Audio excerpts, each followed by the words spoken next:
years old, I broke my leg. Good morning, Nudelberg Daily Huddle. We're here. It's a Takeover Thursday. Takeover Thursday. I was younger then. Take me back to when I found my heart, broke it, made friends and lost it through the years. Congratulations. Phenomenal presentation yesterday. Really fun. I used Apple TV and you were live in color right in my living room. It was really awesome. It was awesome to have you in the crowd. It was really great. Very fun. I think people really got a dose of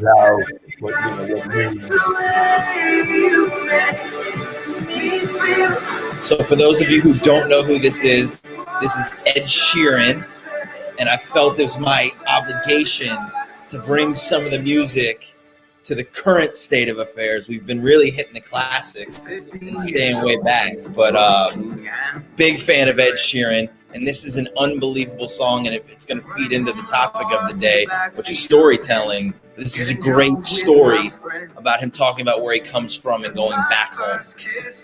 Very nice. Good morning, Goldfarb. This is a Goldfarb today, and I am proud to say that I can actually wear it. We found we can my buddy Corey Diston is in the house, man. Great job on the Tell Me Something Good. Shout out to Todd. Todd introduced us up the stream in One Digital, which is great. I'll follow up with her today, but I appreciate the introduction. Joni Knight, Walker, Aiden Louise. Louie reached out to me last night and invited me to a potential friend tonight. I'm ready, man. I'm feeling good. Ready for the steakhouse. I'm happy to be here. Getting back to normal will be great.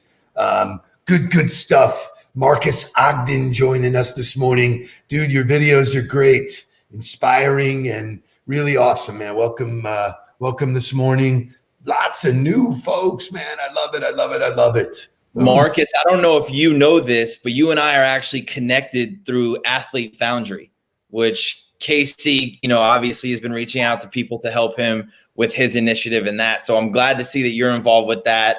I obviously am as well, as part of their coaches roundtable. So really cool stuff.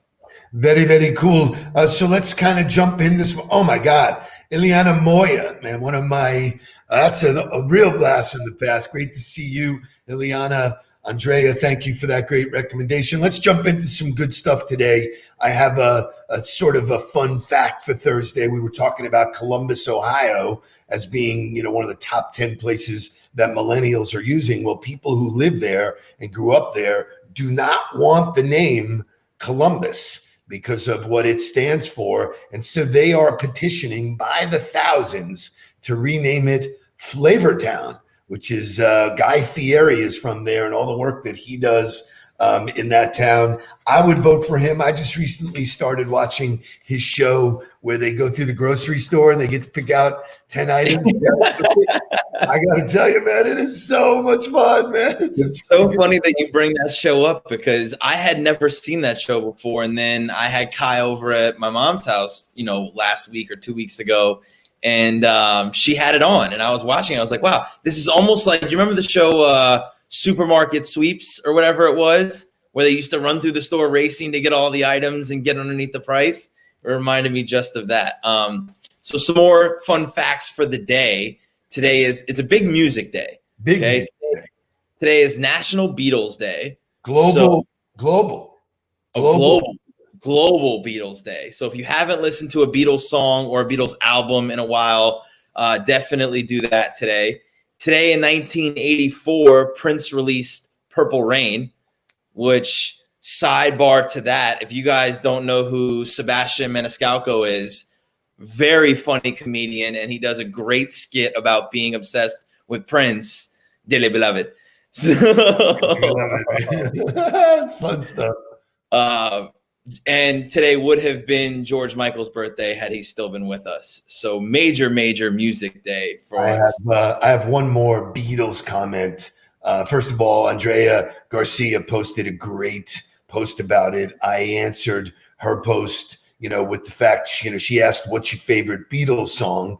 And, I think my favorite song is Hey Jude. I really, really love that song. But recently in one of these, I talked about the song Help, because the song Help really is, I think it sort of speaks to the economy that we're in. We're in the help economy. Nobody wants to be sold.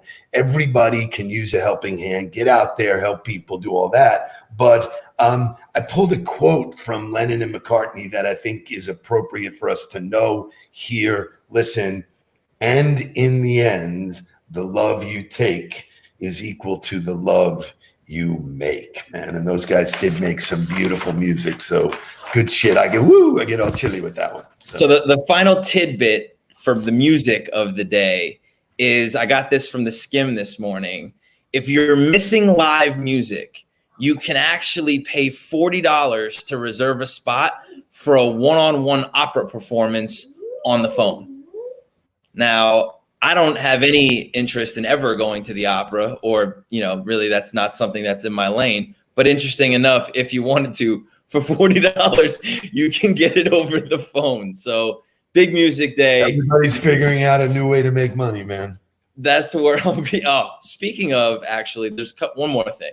The products that people can buy to go on a plane right now, there's a Vira key, which is an actual piece of plastic that you use to open and touch things so you don't touch it with your hand. There are seat covers for planes. There's a seat pocket, which you can put into the pocket so you use your own pocket. And there's a tray table that you can unfold to put onto the table instead of touching the table. So lots of ways to make money. Incredible. And so all of that being said, great introduction. Welcome to Takeover Thursday, and excited to jump into the art and the power of storytelling. Because I think in sales in particular, and you've kind of always said this about me, and people have said this about me, is that I'm really good at telling my story, right? I have a story. I grew up with you, got into coaching and had a coaching career, and got out and got into business. And I've crafted that story. I know exactly what I want to hit on, how I want to hit on it. So I think that that's something that people just take for granted, or they don't necessarily pay attention to. So just got to tell you, Lloyd just jumped in. He goes, for $30, I'll do my barbecue Dora make you egg rolls, man. That's the best $30 ever, man.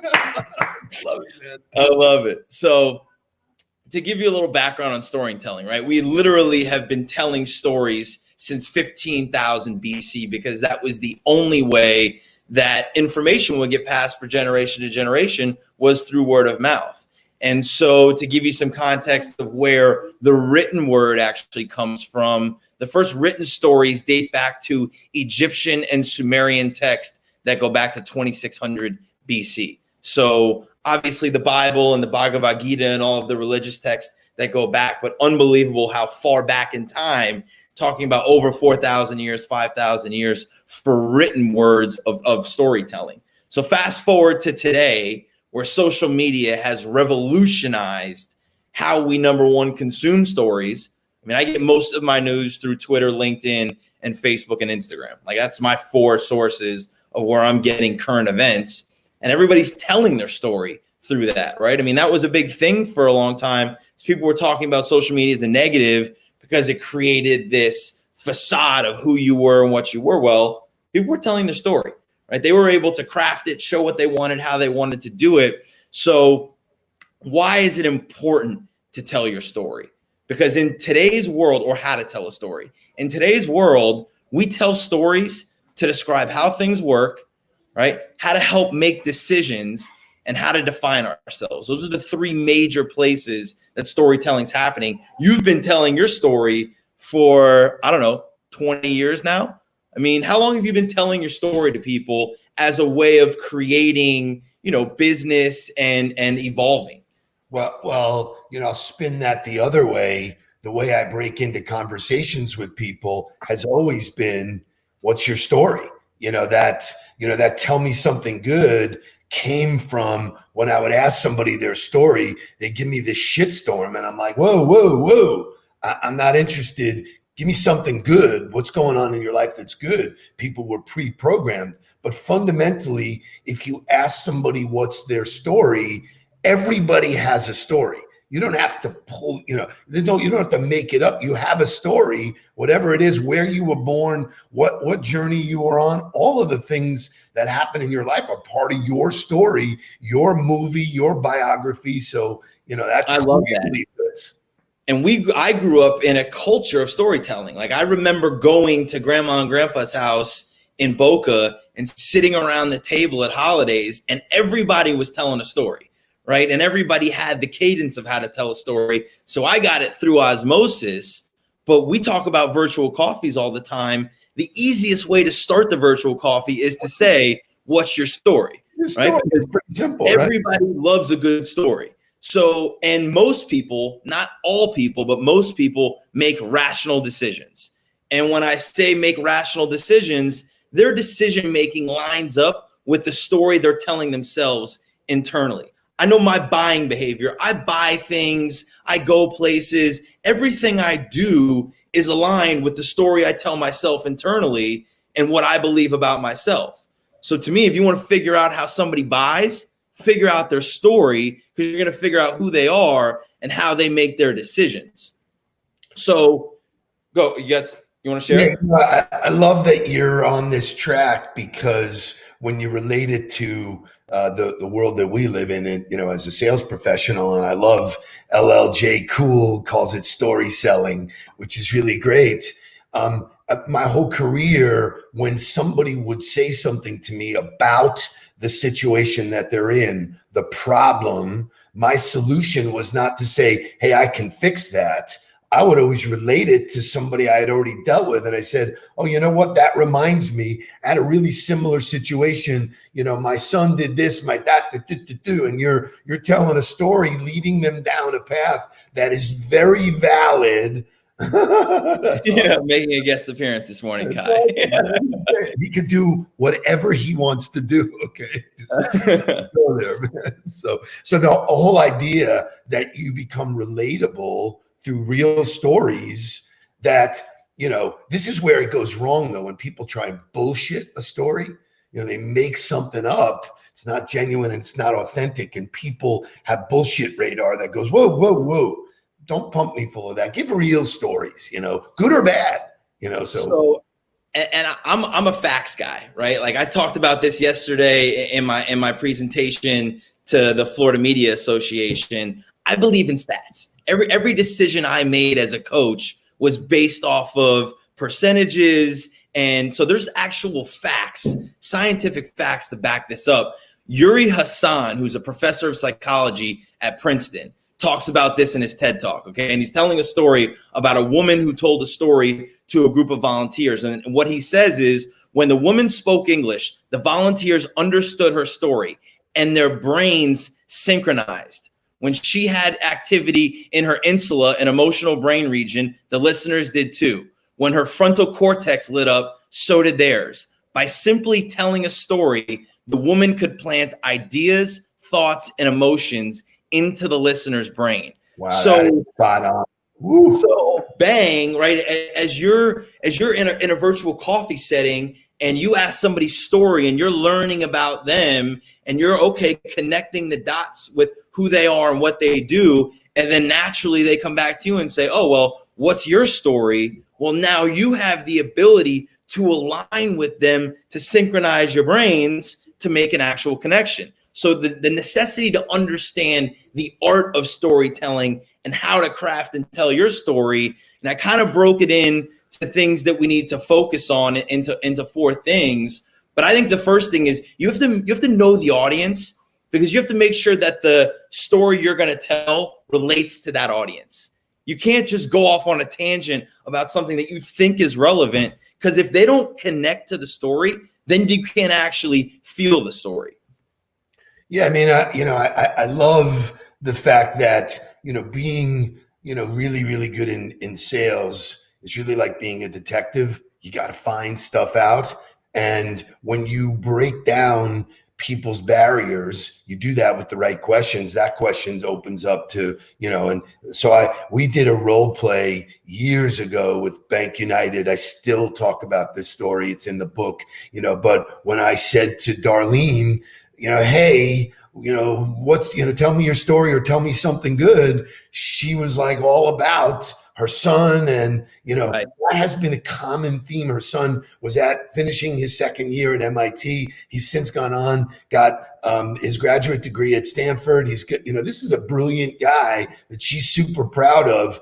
Every single time we connect or reconnect, that's a point of conversation that started with the very first dialogue. So the power of a story, you hit on it in that quote, and I'd love for you to send me that quote, because the emotion that's tied to a story, it really unlocks the imagination. What if? What's possible? Oh, exactly. Wow, if I'm having a problem and someone else took this road, the risk of doing that gets diminished because, wow, okay, someone else did it. They got the positive results. So, you learn from history. Success leaves clues, and it doesn't have to be your own. It could be somebody else's.